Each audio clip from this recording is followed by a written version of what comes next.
വടവും പുളി നാരങ്ങ അച്ചാറിന് ഇത്ര ടേസ്റ്റോ? എന്നാ ഒന്ന് ഉണ്ടാക്കി നോക്കിയാലോ നമുക്ക്. അപ്പോൾ എല്ലാവരും റെഡിയായി വേഗം വാ. നമ്മുടെ ചാനൽ ഇഷ്ടപ്പെട്ടാൽ ലൈക്ക് ചെയ്യാനും സബ്സ്ക്രൈബ് ചെയ്യാനും മറക്കല്ലേ. അപ്പോൾ കൂട്ടുകാർക്ക് ഷെയറും കൂടി ചെയ്ത് കൊടുക്കുക, ഫോളോയും ചെയ്യുക. കഴിഞ്ഞ ദിവസം സൂപ്പർ മാർക്കറ്റിൽ പോയപ്പം അച്ചാറുകളുടെ കൂട്ടത്തിൽ വടവും പുളി നാരങ്ങ അച്ചാർ കണ്ടു കേട്ടോ. അപ്പോൾ അവിടെ വടവും പുളി നാരങ്ങ ഉണ്ടായിരുന്നതുകൊണ്ട് ഞാനും അതിൽ നിന്ന് ഒരു ചെറിയ നാരങ്ങ വാങ്ങി. അതിൻ്റെ തോലൊക്കെ കളഞ്ഞ് ചെറിയ കഷ്ണങ്ങളൊക്കെ എടുത്തു കേട്ടോ. അതിലേക്ക് വേണ്ട ഉപ്പും കൂടി ചേർത്ത് നല്ല പോലെ തിരുമ്മി വെക്കുക കേട്ടോ.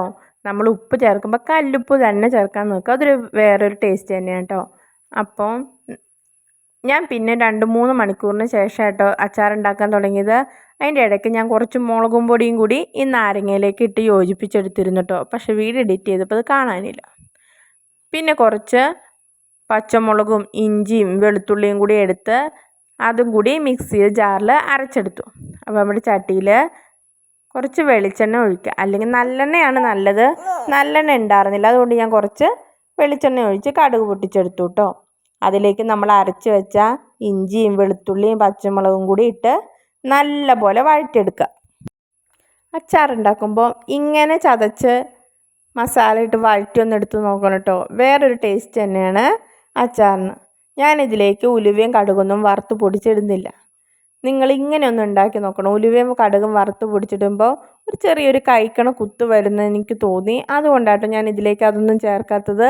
നമ്മുടെ മസാല നല്ലപോലെ വഴണ്ടി വരുമ്പോൾ അതിനകത്തേക്ക് കുറച്ച് വേപ്പിൻ്റെ ഇലയും കൂടി ഇട്ട് നല്ല പോലെ ആ പച്ചമണമൊക്കെ മാറി നല്ല പോലെ വഴണ്ട് വന്ന് കഴിയുമ്പോൾ ഒന്ന് മസാല മൂത്ത് വന്ന് കഴിയുമ്പോൾ അതിനകത്തേക്ക് 2 ടീസ്പൂൺ മുളകും പൊടി, നമ്മൾ തന്നെ ഉണക്കി പൊടിപ്പിച്ചെടുത്ത മുളകും പൊടി കേട്ടോ അത്.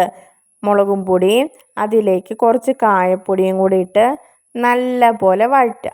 ആ മസാലയുടെ പച്ചമണമൊക്കെ അങ്ങ് പോട്ടെ, അതുവരെ വഴറ്റിയെടുക്കുക. ഞാൻ NS എന്ന് പറഞ്ഞ ഈ കായപ്പൊടി ആട്ടോ ഉപയോഗിക്കുന്നത്. ഒരു 1/4 ടീസ്പൂൺ കായപ്പൊടി തന്നെ മതി കേട്ടോ.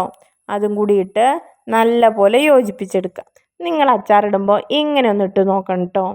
ഒരു പ്രത്യേക ടേസ്റ്റാണ്.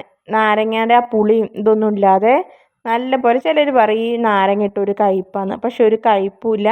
ഇങ്ങനെ ഒന്ന് നിങ്ങൾ ഉണ്ടാക്കി നോക്കൂ, അപ്പം അറിയാം അച്ചാർ എത്രമാത്രം ടേസ്റ്റ് കിട്ടുമെന്ന്. അപ്പം നല്ല പോലെ ആ മസാലയ്ക്ക് നമ്മൾ തേച്ച് വെച്ചിരിക്കണം ഉപ്പും മുളകും പൊടിയും കൊണ്ടും തേച്ച അച്ചാറും കൂടി ഇട്ട് നല്ല പോലെ വഴറ്റി അങ്ങ് എടുക്കുക. അച്ചാറും ആ മസാലയൊക്കെ കൂടെ നല്ല പോലെ യോജിപ്പിച്ചെടുക്കുക. നല്ല പോലെ യോജിച്ച് വന്ന ശേഷം നമ്മൾ തീ സിമ്മിലിട്ടിട്ടാട്ടോ ഈ മസാലയൊക്കെ വഴറ്റിയെടുത്തേക്കണത്. തീ ഒരിക്കലും ഫുള്ളിലേക്ക് ആക്കിയിടരുത്. സിമ്മിൽ തന്നെ ഇട്ട് നല്ല പോലെ അച്ചാർ വഴറ്റിയെടുക്കുക. നമ്മുടെ അച്ചാർ നോക്കി നല്ല കളറുമായി നല്ല ടേസ്റ്റും ഉണ്ട്. അപ്പോൾ എല്ലാവരും ഒന്ന് ട്രൈ ചെയ്ത് നോക്കും. വീഡിയോ ഇഷ്ടപ്പെട്ടാൽ ലൈക്ക് ചെയ്യുക, സബ്സ്ക്രൈബ്